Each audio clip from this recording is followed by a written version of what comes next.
আমার অপরাধ কি সেটা না বলে তুমি এখান থেকে এক কদম এগোতে পারবে না। তোর অপরাধ কি? তোর একটা সংসার আরে আছে। বাবা কোথায় আছে?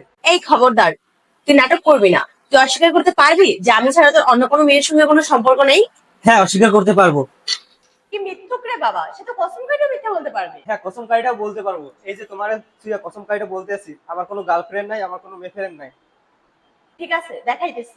আচ্ছা দেখাও। আরে বাবা কার সাথে? আরে বাবা, কত মিথ্যা কথা বলে আমার সাথে ভাওতাবাজি করে। এই দেখ, এই দেখ, এখানে এগুলো কে মেসেজ করেছে? এটা কার মেসেঞ্জার? এটা কার মেসেঞ্জার? এটা আমার মেসেঞ্জার। আমি জানি তো তোর মেসেঞ্জার। তোর মেসেঞ্জারে এত মেয়ে কেন? এত মেসেজ করছে কেন? আরে বাবা আমি চিনি না কোন মেয়ে না কোন মেয়ে মেসেজ করছে, আমি কি করে বলবো? তুই চিনিস না, জানিস না, তাহলে রিপ্লাই করেছিস কেন? মেসেজ দিলে রিপ্লাই দিতে হয়, ভদ্রতা বলে একটা বিষয় আছে।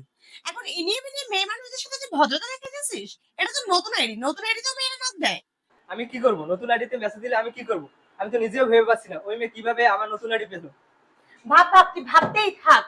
তুই কিভাবে মিথ্যা বলে নিজের দোষ রাখবি? ভাবতেই থাক। এত রাগ দেখানোর কি আছে?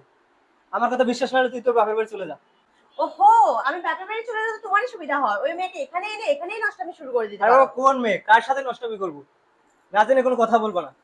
আমার কাবিনের টাকা, আমার পাওনা টাকা, আমি যে আমার বাপের বাড়ি থেকে সুটকেস ভর্তি করে যে সোনা গয়না নিয়ে আসছিলাম, সেগুলো বিক্রি করে তুই যে বিজনেস শুরু করেছিস, সে টাকা দে।